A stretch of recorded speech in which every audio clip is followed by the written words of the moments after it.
I showed him the model of what his apartment would look like, and he liked the sort of feel of a big open New York loft with the elevator and the big central staircase coming down. Evolve takes place. It was rather clever of Russell to do that, I thought.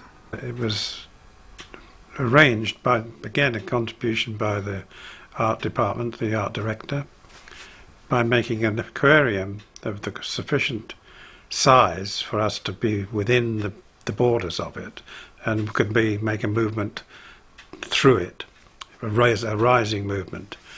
And we duplicated that rising movement in a box which we sunk into the lake. So we wanted to have enough space to be able to rise up through the surface of the water, and we had to then, in the editing, make sure that we edited the similar line in the tank which we took on location with a glass front.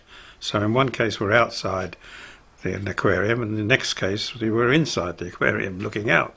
But because the two were similar to backgrounds, and because the movement of the water was sufficiently indeterminate, that we were able to link those two elements. And once again we passed from this century back 3 or 4 centuries. Well, as I said before, one of the great things about being a designer, is you get to scout all these wonderful locations.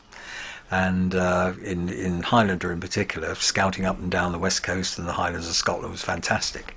But one of the great sequences, I think, is when Ramirez is teaching MacLeod. It's absolutely essential in this kind of adventure, if one could call it that, on Highlander, required a very close cooperation between all departments, and that includes actors as well.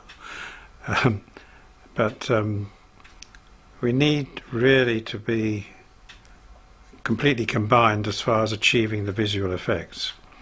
And that, of course, Alan Cameron did a brilliant job. Not only did he provide the visual linkage, make it already more feasible, but he also had to build this various sets in very difficult conditions sometimes. He overcame all of those.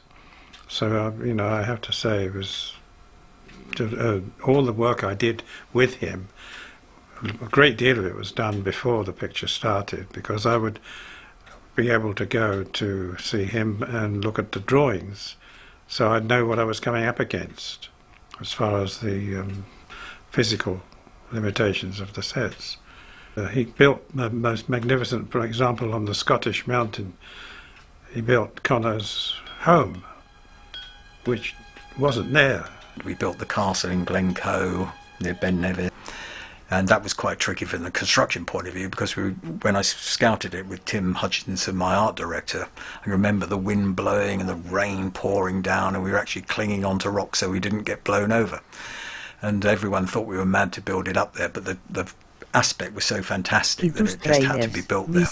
And in the end we were firing bolts into rocks to hold the keep down. And the construction boys did a really marvellous job even getting the material up there, let alone building the castle up there.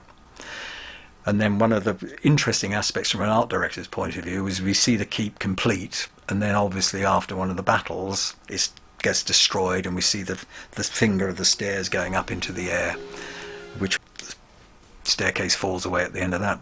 So that was quite a challenge for both the art department and special effects. So that whole thing was very, very inventive, both on all sides, That's one of the marvellous things about filmmaking, I think, to try and make a seamless story happen. So you film some in New York, some in London, some in Scotland, and then hopefully it all flows together and you don't realise that we'd actually shot an exterior, for example, of the Croft in Scotland. The interior was shot in Jacob Street studio, now an area of London Docklands. And we found this alleyway, which we dressed up as a New York alleyway, so the Kurgan is attacking the person in the alleyway, and all the windows again explode, and our special effects supervisor put gelignite in all the windows, and we'd replace windows to explosions into Canal Street and roars up Canal Street. So that again was a mixture, a transition between London, playing as New York, and New York for real. Jacob Street wasn't really a studio, and it was quite, I don't know what it had been previously, some sort of warehousing, and it, you know, normally when you go into a film studio, it's a big open space and it's soundproofed. This wasn't properly soundproofed, and there were columns down the middle of a lot of the stages, which I had to incorporate into the design of the scenery. So again, this is one of the interesting aspects of designing, that wherever you eventually end up filming, you usually have to design around certain difficulties, let's say. The other big stage was the Greenwich warehouse, where we actually built the roof of the Silver Cup studio, which is the big end sequence. We shot in what was originally a cyanide factory, built in the first, well, about 1914, and it was a building shaped like a beehive. And the theory was that in those days, we're talking about the Zeppelins, and it was designed that bombs would bounce off the roof. The roof was shaped like that, and any bomb hit it would bounce off. It was concrete, and we shot inside this thing. When I first got the script, the end sequence was actually set on the roller coaster on Coney Island, and and the whole roller coaster collapsed, and it was quite a major scene. But when we came to work out how we could do it, and we spent quite a lot of time working on that sequence, it was just far too expensive for the particular budget of the film. And we'd actually scouted New York already, and Russell and myself had been driving across one of the bridges, and we saw the Silver Cup in the distance. Now, Silver Cup is a studio with the name up on the roof in a big hoarding, a bit like Hollywood, you know. And we both looked at each other and sort of said, maybe we should stage it on that, and the sign could fall down and things like that. Obviously, it would be a lot cheaper, but it could still be very exciting and dramatic, and you know. So we kind of sat down together, and Russell said, "Well, what do you think we can achieve visually?" Because in those days, it wasn't CG, or there was obviously visual effects and things, but the sort of processes you can do now just weren't available to us. So we did it all practically. Used a lot of lighting to 110 for a safety factor. Nowadays, sort of special effects would do it electronically, but I had guys just standing on the overhead gantry holding the sign up by ropes, and then first AD, they all had a number, and as their number was called out, they let the sign go and pull. There was pretty hairy sequence because we could only do it once, because the whole sign, obviously in reality it's a metal sign held up, but so it would collapse. We just built it out of plastic, and the plastic had to be held up, as I say, by these ropes, so if one guy let the rope go too soon, the whole sign would have collapsed.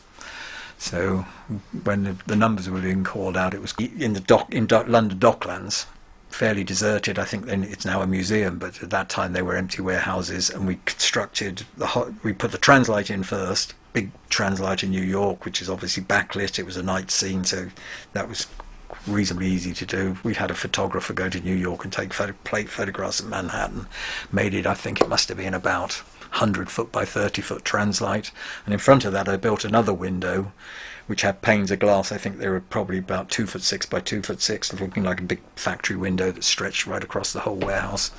And Martin put little explosive devices in each pane so that they all exploded. The tricky thing from his point of view was obviously keeping this flying glass from hitting the actors. So he worked it out very carefully so the glass wouldn't reach them.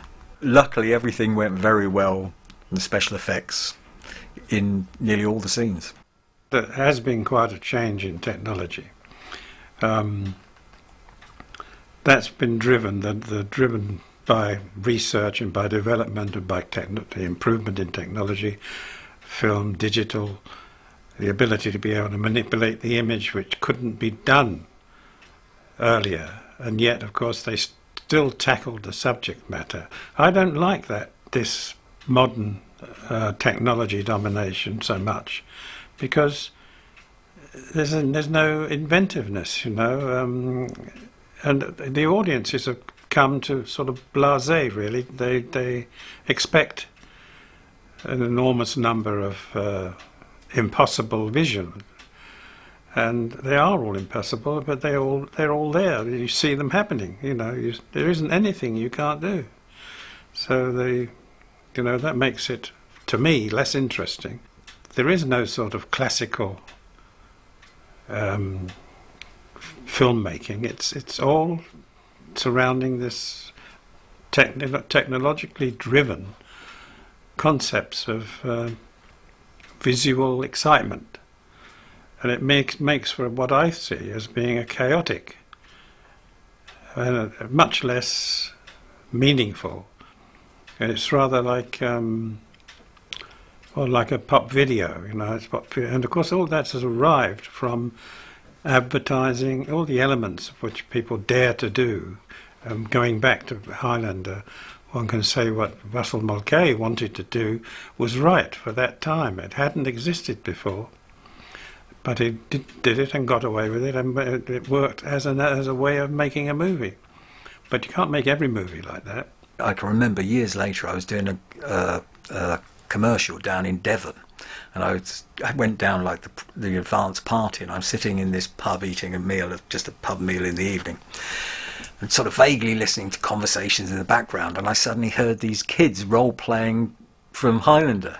So I couldn't resist it. I actually had to go over and talk to them, and they were pretty amazed to actually talk to someone who worked on it.